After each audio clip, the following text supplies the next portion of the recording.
1 week in. How do you feel? It's 1 week. I feel good. I feel cold. I feel wet. I have an icicle, hanging down my rear view camera. We are in with the car. I have gelled with it nicely, like a transplanted organ. So yeah, we're taking a drive over to our lovely friend's detail shop, and yeah, let's talk a little bit about the car. I am going to compare this to my 2022 WRX because A, it's the same like year range, and B, it's like the same kind of class of car, and I just came from that, and all you guys either hated it or loved it. So let's start like least cool to coolest stuff. The interior on this car is that of a Corolla. It's very basic. The plastic is certainly plastic, and I will say that I did like the interior of my WRX better. It had like nice carbon fiber accents. This does have like some nice like gloss, like piano black they call it, but as far as the door panels, they are as basic as it gets. Budget rent-a-car in here. There's no like accent stitching or like exotic materials. The dash feels better than the doors do. The dash looks newer, nicer. It's got some stitching on it. I talked about the STI, the little like badges. We got a little GR badge on the steering wheel. I have somebody slowing down very rapidly in front of me. But yeah, as far as the interior goes, it's more basic. We'll say that much. The seats feel more comfortable and more supportive, but a little less like sporty, like the sides. I think I said that in the last video. They don't like hug you as much. I feel like if I were like a larger person, I would definitely prefer these over the WRX seats. I will say I like the infotainment on the WRX like being a little more tucked in than this like thing just standing up in front of me. But it's still cool, it's still nice. It's tighter in here, it's smaller. I got 2 kids, 2 car seats in the back. Got a big kid in the passenger seat. It's definitely a smaller car, like it feels it. You can definitely feel it. The hatch is nice. I'd say the hatch room is comparable to the WRX, but it's a smaller car.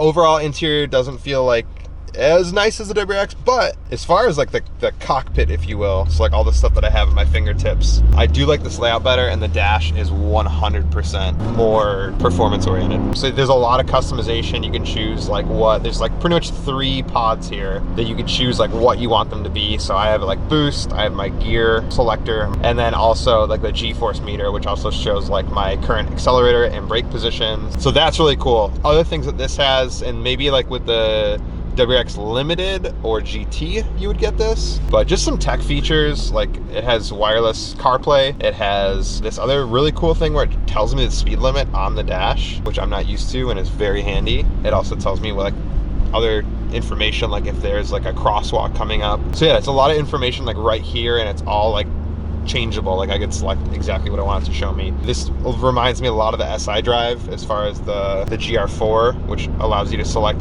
how much power you want to go to the front and rear wheels. And then we also have up here, which is kind of like the DC-CD switch, allows you to select which driving mode you want. So there's sport, there is normal, which it sounds subjective, and then economy, and then there's custom, which I've not dug into yet. There's more for me to explore, which is cool. It's cool that we're on this journey together, me and you and me. As far as performance goes, I'm gonna break it into a couple categories. One is going to be engine performance. Second is going to be overall driver feel. And third is gonna be handling. As far as performance goes, coming from a Subaru, I'm very used to a steep torque curve low in the RPM and then tapering off as the RPMs climb, and horsepower coming up with the RPMs. Coming to this car, it is way different.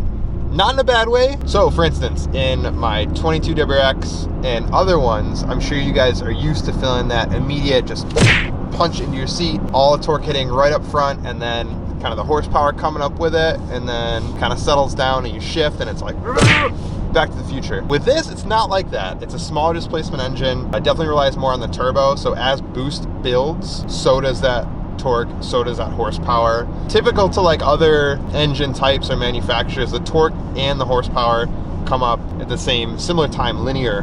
How that translates into driving experience. This morning, getting on the highway, I was in 3rd gear, gave it some gas. I was probably at about 2,500 RPM, and up until like 3,500, it was not moving. But once it hit that, it was, then you felt it kind of like slope in. Whereas my Subaru would just like dig out of the hole. So yeah, it's just different. This does have about 1,000 more RPM before the red line. So the engine's definitely set up more for the characteristics that suit it in performance, which is higher RPM. It's just different. It's just different to drive. And once you get in that sweet spot, once you could feel the power increase up to redline, it feels good. It feels smooth. I tried the intelligent manual trans, the IMT, which Subaru doesn't have. It's actually pretty good. I used it before in the 370Z. I know Nissan had one. It was older. It felt really cool. It did about as well as I would do, like heel toe. So that actually is a feature where I probably will use it in this car when it goes to like driving spiritedly or at the track or something like that. These are really cool. We talked about this with the interior, but I haven't played too much with these. The driving modes I have, it's cool, it's there. I did the sport. You can definitely feel like the boost pressure increase. But as far as like the engine goes, like I said, sounds like an inline six or like some sort of like a 5-cylinder, just like a weird like firing pattern to it. The power comes in a little later, but once you're there, it hits. As far as the driving experience goes, the shifter feels great. WRX, you felt like notches, like multiple, like you'd get out of a gear and it would like notch into neutral and then it would notch into another gear. The throws were like longer. It definitely felt not as sturdy, where like this one feels like I could hang off of this thing if the car was flipped upside down. Speaking of, let's do it! It just feels solid and very short throw from the factory, which is welcomed. It does have the reverse in the next to the first gear, so that's different than Subaru's. I tried to go in reverse and went into 6th gear multiple times, but I'm getting used to it. I'm getting better, I promise. Like my big complaint with the WRX still, and in the last rambling video it was, and still is, the factory struts are way too aggressive. The springs feel good, it feels sporty, but any bump, any pothole is just painful to your butt. With this, it feels really planted, and it doesn't have that same, you know, you hit a bump, but it's not gonna hurt you for days. I just feel like if I do something, the car is gonna follow, and I don't have to worry about with Subarus historically being very oversteer biased. The turning on this is fantastic. Like, I do not feel any hesitation that this thing's gonna turn. Even like in the snow and the ice, I've made a couple turns where maybe I went a little hot. I didn't have to worry about understeering and like not making the corner. If anything, I felt like a little oversteer happy, which is nice from, you know, obviously it's 60-40 right now, but it's just nice to know that the car is gonna react the way that I expect it to, even in inclement conditions. As far as other things, the brakes are, if the WRX came with like a 4-pot, 2-pot, just like the STIs did, it'd probably feel like pretty similar to this. Probably feel pretty great, but these from the factory feel fantastic. Just a huge improvement. It comes with slotted rotors. I have had like a little bit of slotted rotor noise, like a little squeak at the very end of like a light brake. But that's just, it comes with the territory of having slotted rotors. That wasn't much. It's icy out. I'm not trying to crash it yet, like I said.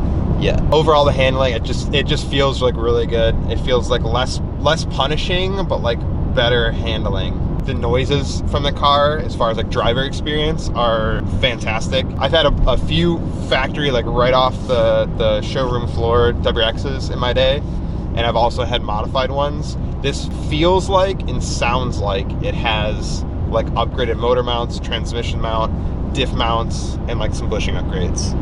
Like that's the experience that I got when I did those upgrades that this gives me from the factory, which is cool because I like that. I like the noise, like the whines. I love the transmission noise. It just sounds like really cool. To summarize, my overall takeaways are interior and WRX, better. This one, not as nice. It does have some cool like performance features, but as far as like the overall, yeah, the feel of it is, it's not as refined or like exotic. It doesn't have like as many different materials or as many like cool pieces, but it's okay. Everything else, I feel like, as far as compared to the 22 WRX, everything else I feel like is an improvement. I'm not saying the WRX is bad, I'm just saying this is better. So yeah, as far as like my purchase goes, first question whenever you get one of these cars is how much over MSRP did you pay? And I'm happy to say $0, which is probably why I have it. I don't think I would pay over MSRP, especially for a Corolla. If you do, kudos, you know, you got the cash, go for it. Would I choose this over the WRX again, knowing that it's smaller inside and I have 2 car seats, knowing that the interior doesn't feel as nice knowing that the performance is a little better, maybe more better. I like the car better. It gives me the feel that I was looking for. And like I said, I wasn't looking for high horsepower. I wasn't looking for like a luxurious ride. I feel like I have the overall package that me being a 35-year-old was looking for, which is I want something sporty I can get into, it's reliable. I want it to be quick. I want it to be, I can tinker with it. I want it to have like good braking and confidence. And I also want it to have like the little special features, the little emblems, the little doohickeys and controls and stuff like that. And I feel like this has that. And I feel like I love Subaru for the history, the motorsport history, the history I have with it, the tuning culture. And I don't think this is straying too far from that. I think Toyota, especially what they're doing now, like they got the Supra, they got the 8.6. I saw rumblings of like the Celica being brought back. But I think overall, like it just seems like they're kind of headed in like more of a sporty direction. And hopefully Subaru does that too. They bring the STI back, cool. You know, maybe they do some other like STI trim models for the US, like where things actually have like badge stuff. You know, like a Ascent STI, like they have in Japan, like Legacy STIs, Forestry STIs and all that stuff. It'd be cool. But still, I have a Subaru, I love it. Jordan's got a Subaru, he loves it. My brother's got a Subaru. My brother works at the shop, has a Subaru. Most of us still have Subarus and we still love them, and all your guys' cars are super fun to work on and create. But yeah, I'm hoping that this will just add to the variables and options and stuff like that we have to offer. Don't hate me, I like the car. I think it's better than my WRX, but that's just for what I'm looking for. If you want a car that you can make 500 horsepower with only doing like minor upgrades and some fuel changes, and you feel like your new WRX is gonna do that, that's sick. I can't wait to see what those cars can do, and I can't wait to see what this one can do. That's my wrap. That's where I'm at with it currently. Holy sh**. Look at that. Yeah, you gotta watch out for those things. This weekend, we're doing some upgrades to the car, which are cool. We were working with a company from overseas that has a bunch of GR Yaris parts that we believe should fit over onto this. And we will find out very shortly if they do or not. So yeah, this weekend we're doing some performance parts installs. We're working with a company overseas that makes a lot of stuff for GR Yaris that is the quality looks fantastic. We got the first batch of parts in last week, and we have more of them coming Monday.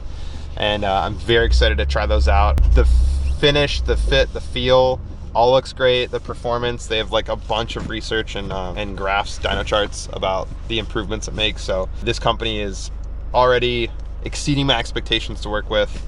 And I think you guys, if you have one of these cars, if you're thinking about it, I hope we'll consider their parts that we test out, because they've been great so far.